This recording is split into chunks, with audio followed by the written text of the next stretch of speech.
오늘 예배에 나오신 모든 성도님들과 유튜브 영상으로 예배에 임하시는 모든 분들을 위해 우리 하나님의 크신 은혜와 평강이 함께하기를 바랍니다.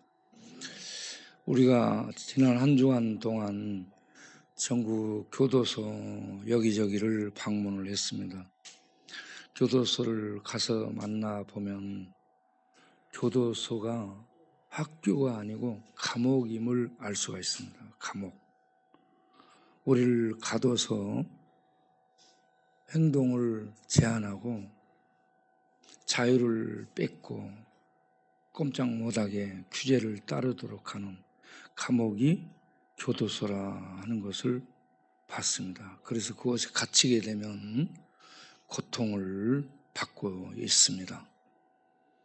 교도소는 또 교도소대로 그렇고 아픈 사람들은 병원에 가면 질병이 그들을 잡고 있습니다. 질병에 갇히고 질병에 잡혀서 고통하고 신음하고 있는 것을 봅니다. 그리고 장례식장을 가서 보면 죽음의 세력이 그를 잡고 죽음의 영역 아래로 끌고 가서 꼼짝 못하게 잡아 가둬놓고 있는 그런 현상을 보는데 그게 무덤이죠. 그래서 장례식장을 가서 보면 죽음의 세력이 잡고 있고 병원에 가면 질병의 세력이 잡고 있고 교도소 가면 감옥이 그들을 잡고 있는 것을 봅니다. 그곳에 다 고통이 있습니다. 저는 어려서부터 가난을 봤어요. 가난도 고통을 줍니다. 그리고 질병을 봤어요. 어머니가 평생의 폐결핵으로 기침을 해요. 기침을 시작하면 숨이 끊어질 것처럼 기침을 해요. 그럼 내가 그걸 보다가 딱 서요. 어떻게 숨도 못 쉬고 저렇게 굉장히 그 고통스러운 그 숨을 봤어요. 그리고 동네 사람들이 죽어나가는 것을 보고 싶어가지고 가까이 가서 보려니까 못 보게 하더라고. 그래서 죽음, 가난, 질병 이런 것들을 보면서 살았습니다. 그러면 부유해지면은 고통이 없을까? 잘 살게 되면 고통이 없을까? 그래서 세상을 살펴보니 부유해졌는데 고통을 떠나지 못하고 고통을 당하고 있어요. 돈이 있는데 돈 가진 사람들은 가진 돈 때문에 고통당하고 있더라고. 그래서 세상은 없어도 고난이고 고통이고 있어도 고통이고.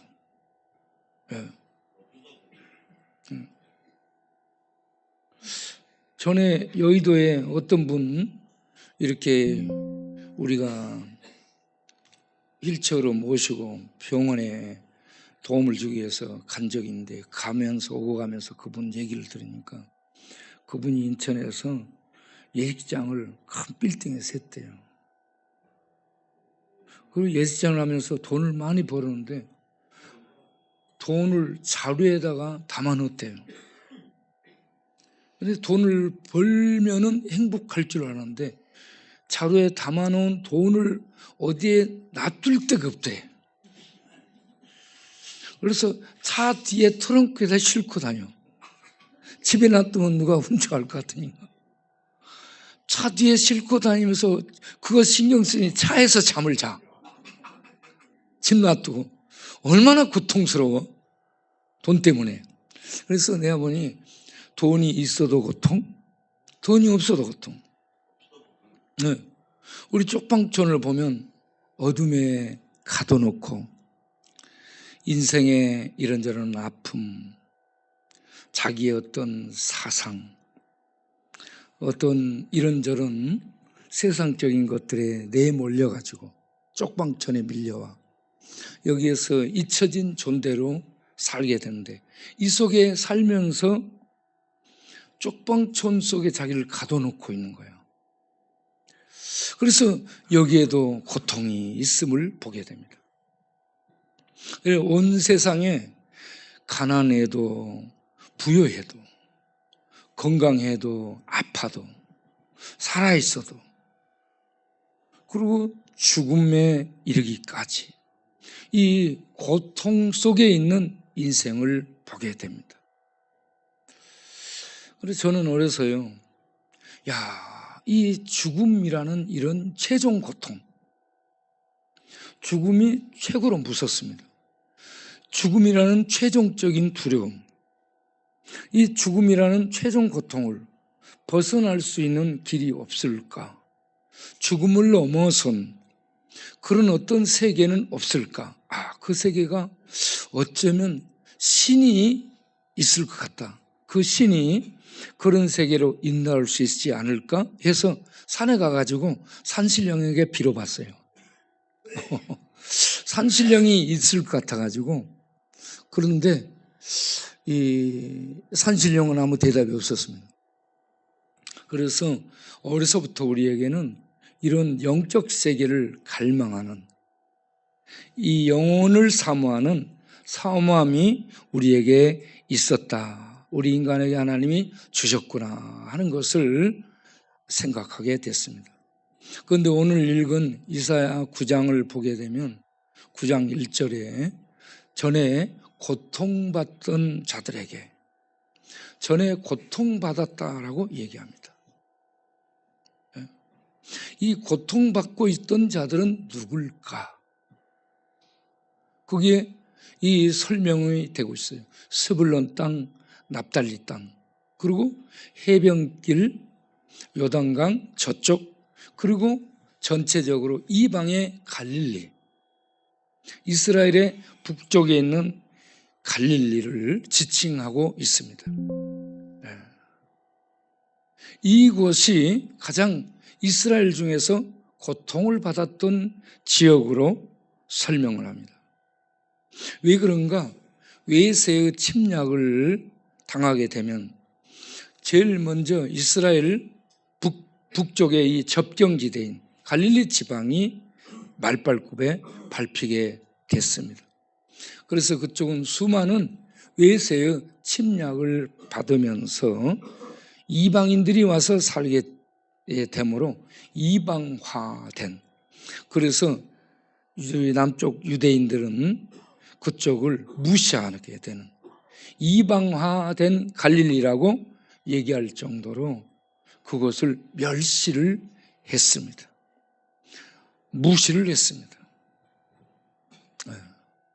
그런데 이런 지역, 이렇게 지리적으로는 이스라엘의 북쪽, 성경이 기록될 당시에 이런 지명에 살고 있는 분들에게 고통이 있었다라고 얘기합니다. 전쟁의 고통입니다. 외세의 침략, 짓밟힘의 고통이었습니다. 그런데 이사야를 읽게 되면 1장의 10절부터 1장 10절을 보게 되면 이스라엘을 소돔 고모라라고 얘기합니다.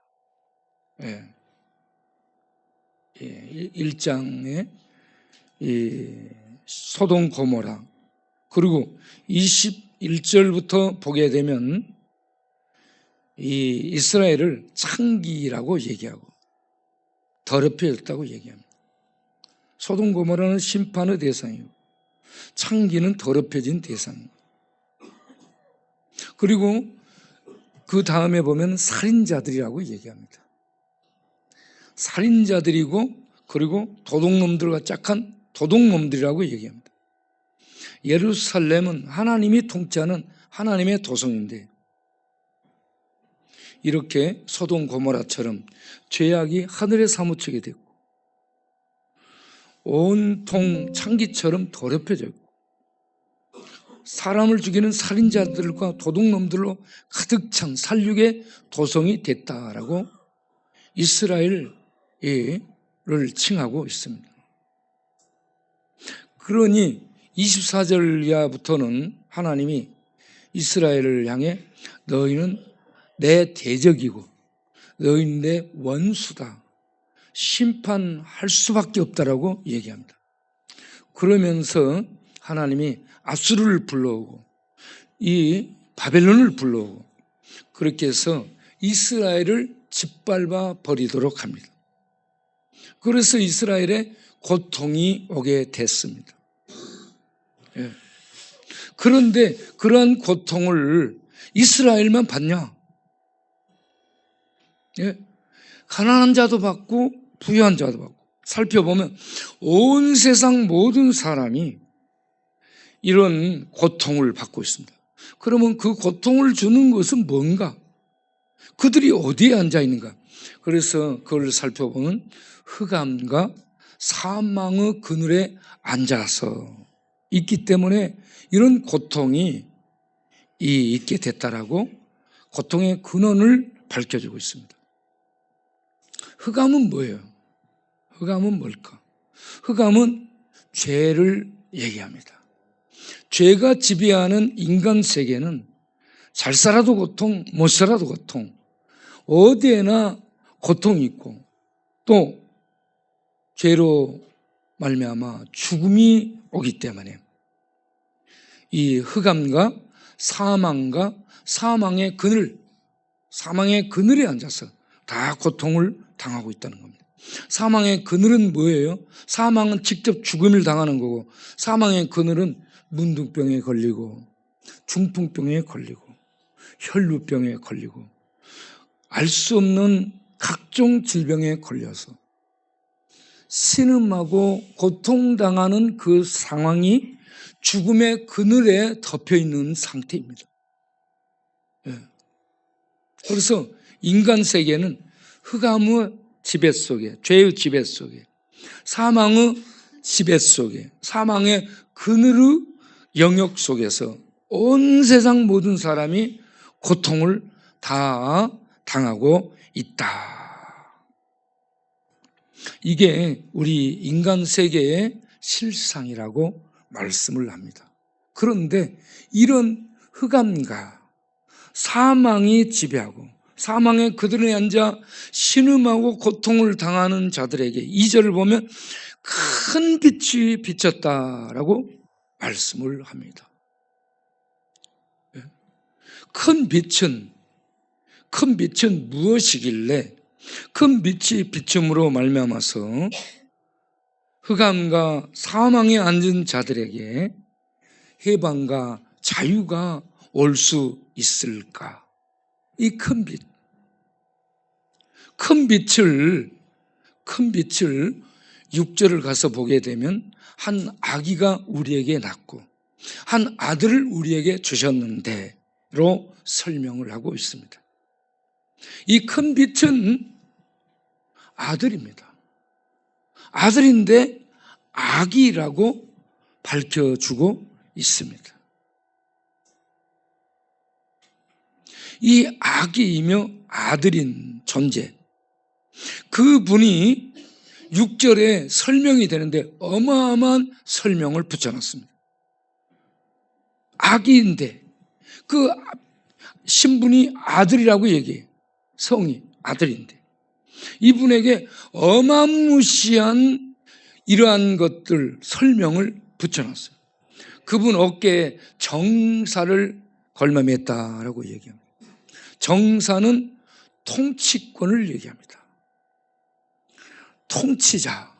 통치자로 책임을 감당할 그런 이 임무를 그 어깨에 짊어지게 했다라는 얘기입니다. 통치. 그 아기의 어깨에 온 세계를, 온 세상을 통치하는 통치권을 주셨다. 그런데 그분은 기묘자며 모사다라고 얘기합니다. 기묘자는 놀랍다 이 말입니다. 원더풀로 되어 있어요. 놀라운 분입니다. 모사는 이 상담 카운셀러로 얘기하고 있어요. 놀라운 상담자, 놀라운 모사, 사람들이 생각할 수 없는 놀라운 하나님의 일을 수행할 분으로 말씀을 하고 있는 겁니다. 그래서 사람들의 이 고통, 여러분 문둥병자가 아무도 사람들이 만나주지 않고 이스라엘 지경 내에서 처내에서 하나님의 축복의 울타리 바깥으로 쫓아버리게 되는 그런 대상이 문둥병자입니다. 문둥병자는 가족도 만날 수 없고요, 친구도 만날 수 없고 사회활동도 할 수 없는 저주 속에 던져집니다. 이런 문둥병자를 이 아기로 오신 예수님이 공생의 사역을 하면서 만나줍니다. 놀라운 일을 합니다. 놀라운 상담자가 되어줍니다. 그 아픔, 그 고통, 그 신음을, 그 슬픔을 누구에게도 말할 수 없는 문둥병자가 주님 앞에 나오니까 만나주고 만져주고 손 내밀어 축복해주고 그 저주를 풀어줍니다.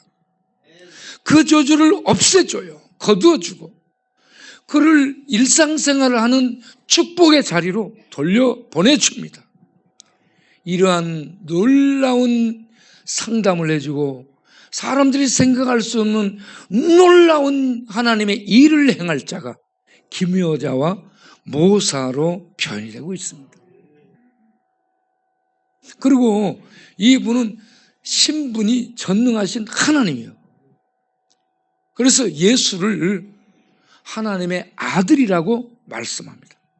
하나님의 아들이라는 것은 하나님과 동등자를 얘기합니다.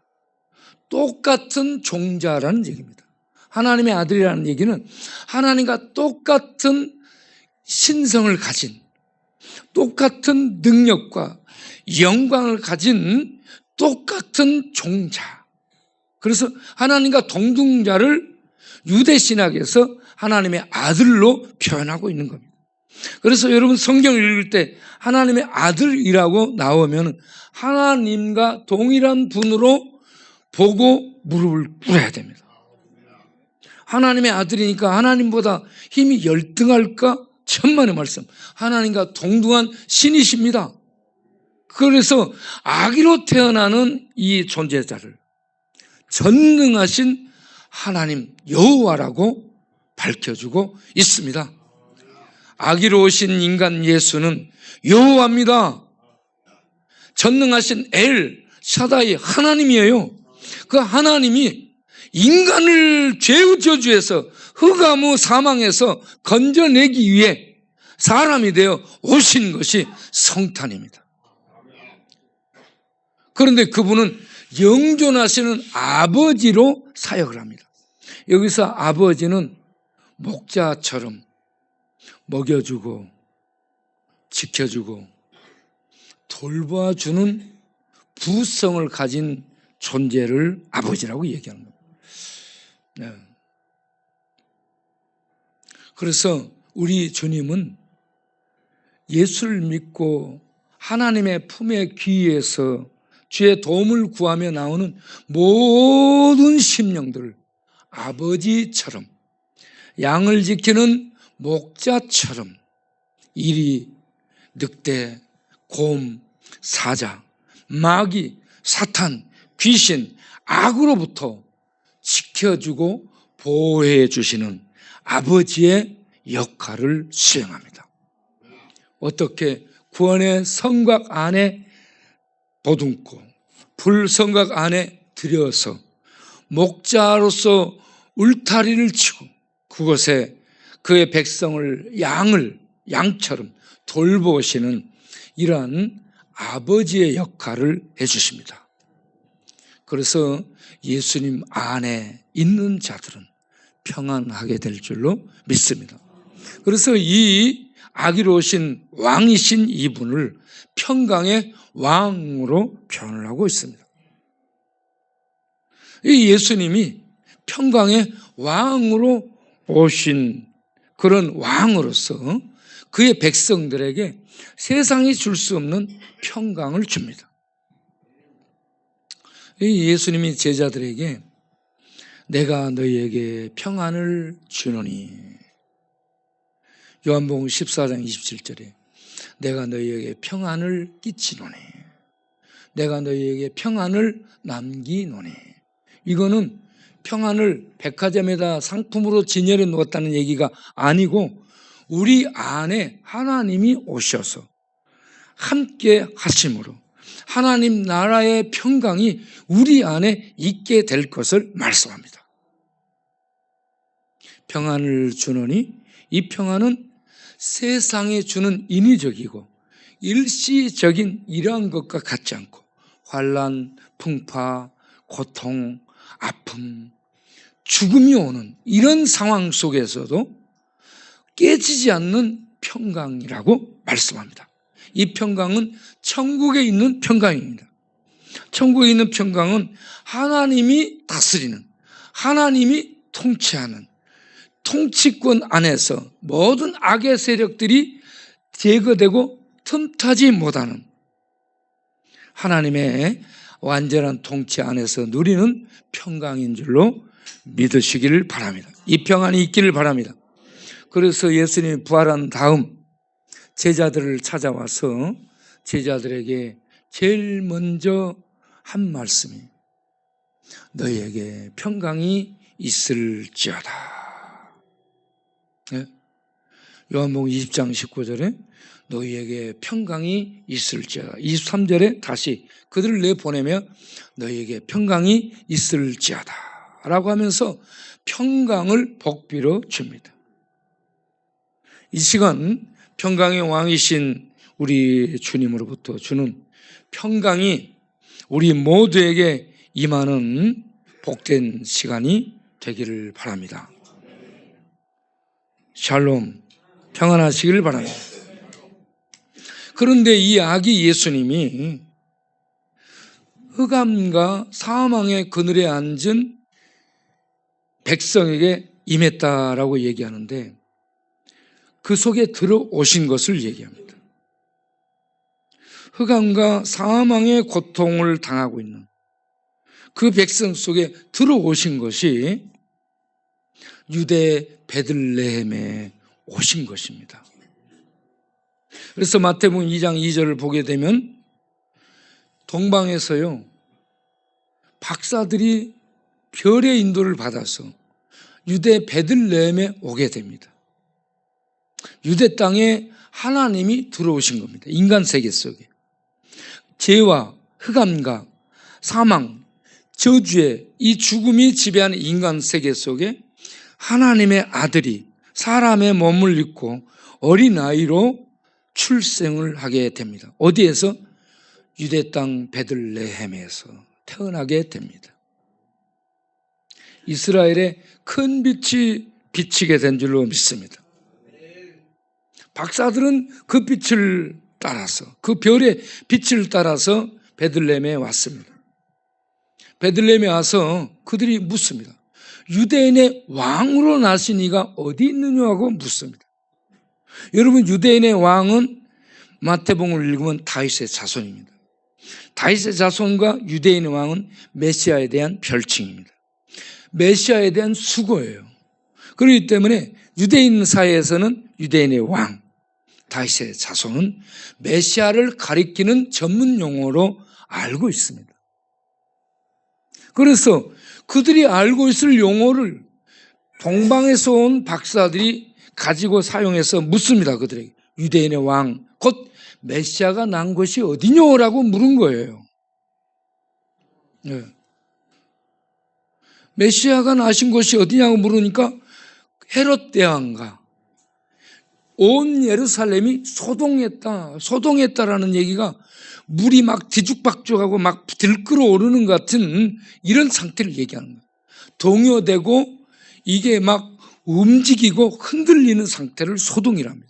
예루살렘 성이 메시아가 태어났는데 자기네들은 모르는 거야. 그래서 온 성이 소란하고 뒤집혀진 거예요. 난리 났어요. 그래가지고 헤롯 대왕이 박사들을 부른 거야. 서기관들, 대제사장들, 성경 박사들을 불렀어요. 사절을 보면 그렇습니다. 그래가지고 유대인의 왕 메시아가 태어나는 곳이 어디냐? 왜 나는 모르고 있어? 왜 우리는 몰라? 그런 얘기입니다. 그러니까 그들이 대답을 합니다.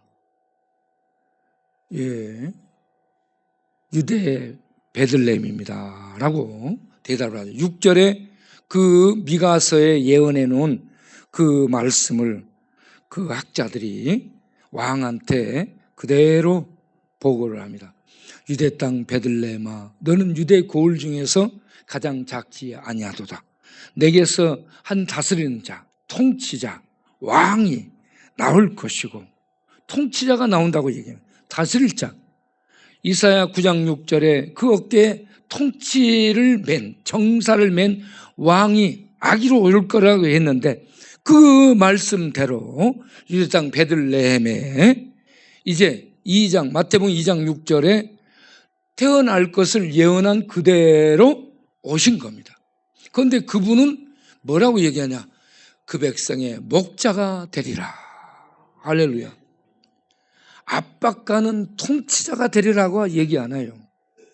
권력을 이루는 네로 황제나 히틀러 같은 이런 존재가 되지 않고 목자가 되리라고 얘기합니다. 목자는 그 가운데 양들 가운데 거하며 양을 먹이고 돌보고 치유하는 역할을 하는 겁니다. 왕으로 오신 예수님이 이런 목자 역할을 하는데 이분이 태어나서 2장 23절을 보게 되면 나사렛에 가서 살게 되리라라고 얘기합니다. 그 말씀대로 나사렛에 가서 예수님이 살게 됩니다. 마태복음 2장 23절에. 그렇게 나사렛에서 살던 예수님이 이제 마태복음 4장을 가서 보게 되면 4장 13절부터 보게 되면 예수님이 이제 사망과 흑암에 앉아있는 그 백성 가운데 나타납니다. 선지자 이사야의 하신 말씀을 이루기 위해서 나타나게 돼요. 그런데 어디에 가서 사냐면 가버나움에 가서 살아. 나사렛에서 가버나움으로 옮겨서 살게 돼. 가버나움이 어디냐면 스불론 땅과 납달리 땅 지경에 속해 있어요. 가버나움, 갈릴리 가버나움이. 그러니까 이사야가 예언을 했던 스불론 땅과 납달리 땅, 흑암과 사망의 그늘에 앉은 그 백성을 표현한 그곳에 예수님이 그 속에 들어가서 살아요. 가버나움에 들어가서 살면서 거기에서 하나님의 사역을 수행합니다. 메시아의 사역을 수행합니다. 그래서 4장 17절에 메시아 사역을 수행하는 최초의 선포문, 회개하라, 천국을 가지고 왔느니라. 회개하라, 천국이 가까이 왔느니라. 예수님이 사역하는 곳에 천국이 임하기 때문에 천국이 가까이 왔다고 얘기하는데, 예수님은 천국을 가지고 온 천국의 왕이에요. 통치자. 그래서 예수님이 계신 곳은 천국이 임한 거예요. 예수님을 믿는지 안 해, 천국이 임한 것을 믿으시기 바랍니다. 그래서 여러분, 예수님을 믿고 영접하기를 바랍니다. 그래야 예수를 통한 천국이 임하고 천국의 왕이신 예수님이 통치를 행함으로 말미암아 생명의 통치, 의의 통치, 거룩한 하나님 나라의 통치가 임함으로 말미암아 사람이 달라지게 됩니다. 여러분, 교도소 가서 아무리 교정교육 받아도 나오면 사람이 안 됩니다. 대학은 빡빡사 공부를 해도 법의 최고의 법 지식을 가졌어도 사람이 안 됩니다. 여러분, 이렇게 하세요, 저렇게 하세요 막 하면 고쳐질 것 같죠. 알기는 아는데 행동할 능력이 없어요. 그런데 어떻게 하면 되느냐? 시편 18편 28절에 주께서 등불을 켜시니 주께서 등불을 켜신답니다. 여호와 내 하나님이 내 흑암을 밝혀주신다. 예수님을 영접해서 하나님이 우리 안에 등불이 되고 빛이 되어 오심으로 말미암아 우리의 캄캄한 흑암의 지경들을 불밝혀 깨닫게 해주고 보게 해줍니다. 아하, 내가 이거 정말 악이고 잘못이고 죄구나. 이런 걸 하나 둘 하나님의 등불이 우리 안에 불밝혀 생명의 등불, 천국의 등불이 불밝혀 진리의 빛이 임해서 비춰주면 하나 둘씩 깨달아지면서 자기가 보게 되는 거예요. 아, 내가 이거 하면서 자기가 봐. 그리고 하나님 앞에 점점 회개하게 되는 거예요. 그렇게 해서 성령이 우리 안에 믿는 자 안에 오심으로 하나님이 오시고 하나님이 오시는 이것이 하나님의 등불이 불밝혀지는 것이고 그래서 성령이 우리 안에 거하시며 탄식하면서 우리를 하나님의 뜻 가운데로 인도하면서 너 이거 잘못한 거야. 너 이거 잘한 거야. 너 앞으로 이렇게 해. 하나님의 말씀을 가지고 교사돼서 성령이 우리 안에 가르쳐 주며 우리를 빛의 말씀으로 하나님의 양식을 먹이면서 진리의 세계로 인도를 해 주십니다. 사람의 말은 사람이 안 들어요. 누가 누구 말을 듣습니까? 안 듣지. 안 들어요. 그런데 진리의 성령이 우리 안에서 탄식하면서 또 슬퍼하면서 너 이 말 좀 들어라 하면서 하나님 앞에 무릎 꿇고 하나님의 말씀을 묵상하면 우리를 말씀을 통해 감동시키며 교육을 시킵니다. 교육을 행하셔. 그래서 하나님의 성령에 의해 말씀으로 예수 믿는 자들은 교육을 받음으로 점점 사람이 달라지고 신앙생활을 하면서 자기가 자기와 싸워요. 전에는 다른 사람하고 싸웠는데 이제는 갈수록 자기가 자기하고 싸우고 자기 내면, 자기 죄악들, 자기 자아들, 자기의 옛 자아, 죄에 사로잡힌 썩은 뭉그러지면서 고집불통인 자기 자아를 보면서 자기하고 싸우기 시작하는 거예요. 그래가지고 자기가 싸우면서 굴복당하고 자기가 잘못하고 또 죄에 져. 그러다가 하나님의 은혜를 구하고 또 이겨. 그러면서 이겨지고 싸우는 싸움을 하면서 사람이 주여, 그래서 죽을 때까지 주의 은혜가 필요하군요. 그러면서 하나님 앞에 가까이 나오면서 말씀의 통치를 받게 되므로 성령 인도 속에서 사람이 조금씩 달라져 가게 되어 있습니다. 그래서 예배를 나와서 하나님 말씀 듣고 성경을 읽으면서 기도함으로 하나님의 말씀의 통치와 성령 인도를 받기를 바랍니다. 네. 그러면 사람이 점점 하나님의 백성다운 모습을 이뤄가게 될 줄로 믿습니다. 이렇게 우리 안에 빛으로 오신 예수님을 요한복음 1장 4절을 보게 되면 예수님은 생명의 빛으로 오셨다라고 말씀합니다. 예수님은 뭐예요? 생명이 있었는데, 생명의 존재자인데 세상의 빛이 태양이 아니고 과학이 아니고 철학이 아니고 생명이 빛이랍니다. 여러분, 태양이 빛이에요. 태양이 하늘에는 태양이 빛인데 태양의 빛 아래 다 죽습니다. 태양 아래 있는 사람이 다 죽잖아. 지금 다 죽어나가요. 태양은 빛인데 생명이 빛이 아닙니다. 나를 연도를 계산하게 하는 빛이에요. 예? 예? 그런데 죄와 죽음 아래 있는 인간에게 참 생명의 빛은 예수님이라고 밝혀주고 있습니다. 그래서 예수님을 먹듯이 믿음으로 받아들이기를 바랍니다.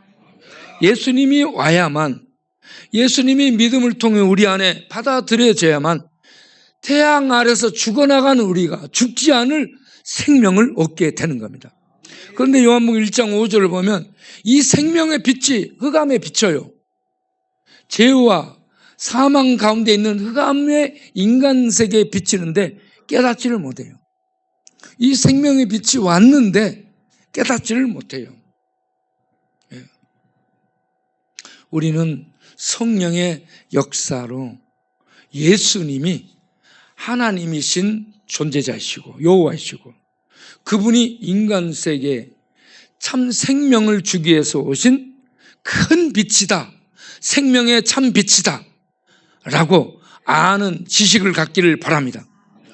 그래서 예수님이 요한복음 8장 12절에 직접 자기가 얘기합니다. 내가 세상의 빛이다. 할렐루야. 나는 세상의 빛이다 라고 말씀해요. 그러면서 나를 믿는 자는, 나를 따르는 자는 내 지도와 내 통치, 내 인도를 받는 하나님 백성은 생명의 빛을 얻어 어둠에 다니지 아니하리라. 곧 죄를 이기며 죄의 영향을 받을지라도 죄와 싸우며 죄의 어둠 속에 지배를 받고 다니지 아니하고 생명의 빛 가운데서 천상의 의와 천상의 사랑과 천상의 평강과 이런 천상의 것들을 누리면서 사는 생명 안에 있게 되리라 라고 말씀합니다. 여러분, 정부도 생명을 못 줍니다. 과학, 인공지능 뭐 AI, AP 뭐 많이 나올 수 있어요.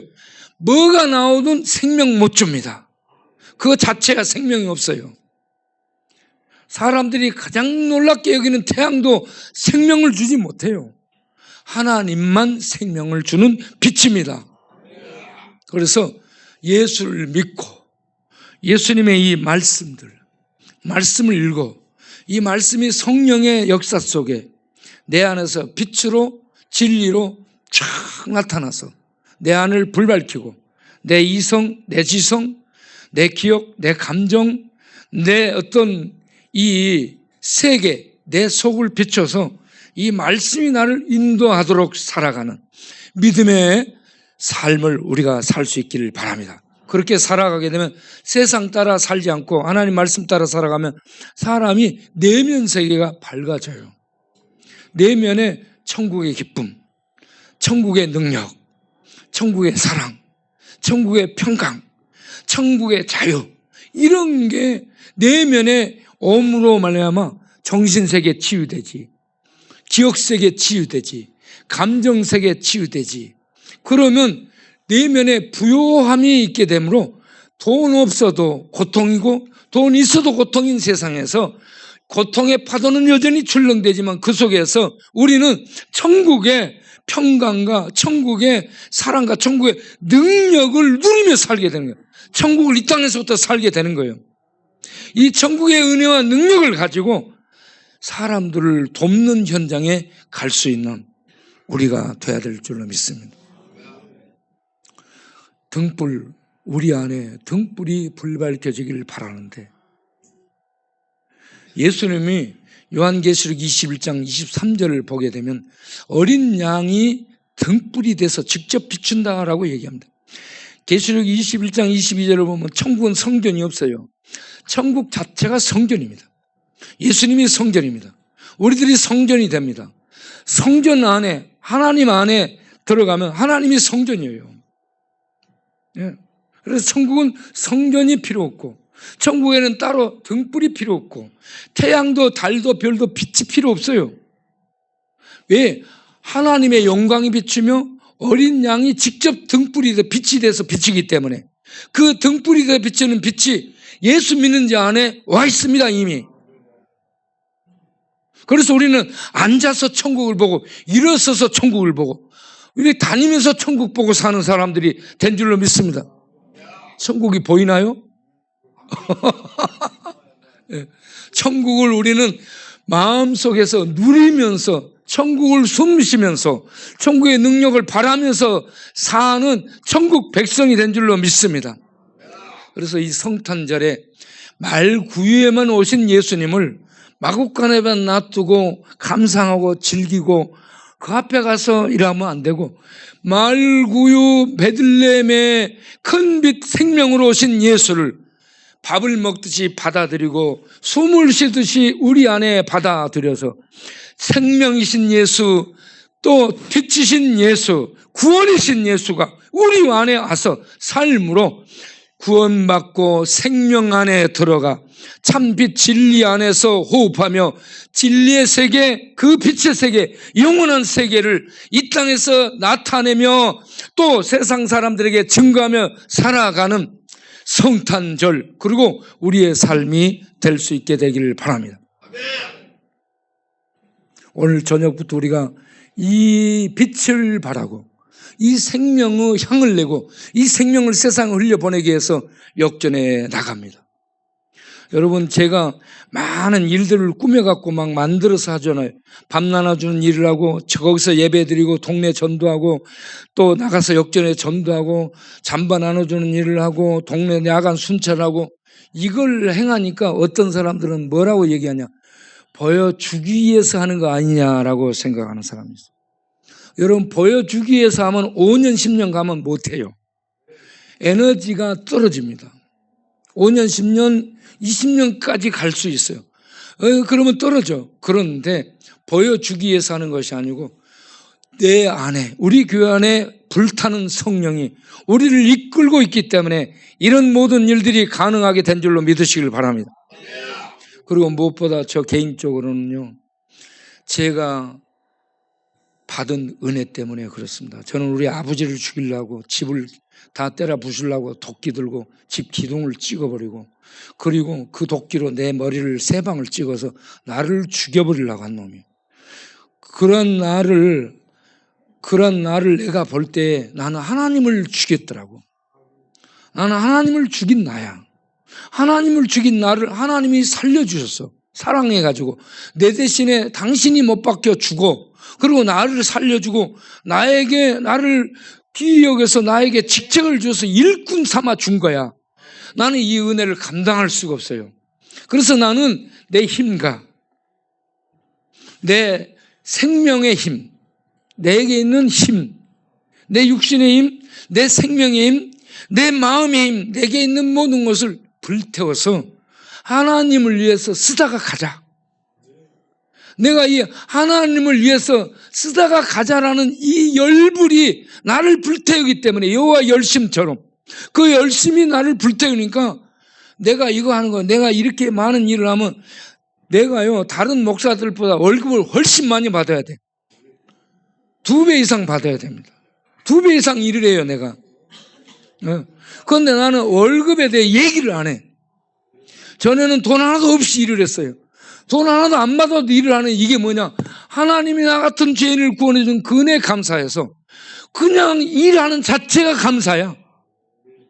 먹고 있고, 있으면 먹고 없으면 굶고, 잠잘 자리에 주면은 자고 없으면 그냥 노숙하고. 전에요, 우리 천막에 같이 자고 있을 때 국회의원이 새벽에 찾아와서 내 옆에 누웠어. 그래가지고 나도 거기 같이 누워있으니까 나를 툭툭 치면서 나한테 뭐라, 여기 목사님 어디 있어요? 그러니까 우리가 이런저런 데서 자유해진 거예요. 있고 없고 그런 걸 떠나서 어디에서든지 자유하면서 하나님의 일을 하고자 하는 이 열정이 나를 불태우기 때문에 제가 밤낮 없이 일을 해요. 밤낮 없이 일을 하다 죽자 이거예요. 우리 주님은 하나님이신 그 위대하신 분이 나 같은 죄인을 구하기 위해서 저주 십자가까지 오셔서 거기에서 죽으시며, 그 젊은 때에 죽으시며 나를 구원해 주신 일을 하셨잖아. 그 일을 생각하며 우리가 일하는 현장에 들어갈 수 있게 되기를 바랍니다. 여러분 모두 죄인이요. 나도 죄인이고, 죄인을 살려준 은혜 생각하고 남은 생에는 내가 빚졌다, 하나님께 빚진 자다 생각하고 그 빚을 일평생 갚아도 못 갚은다, 그 빚 갚자, 이 자세로 빚 갚는 현장에 들어와서 힘 있는 자는 힘으로 하고 돈 있는 자는 돈으로 하고 정력 있는 자는 정력을 불태워서 하나님 일을 할 수 있게 되기를 바랍니다. 기도하겠습니다.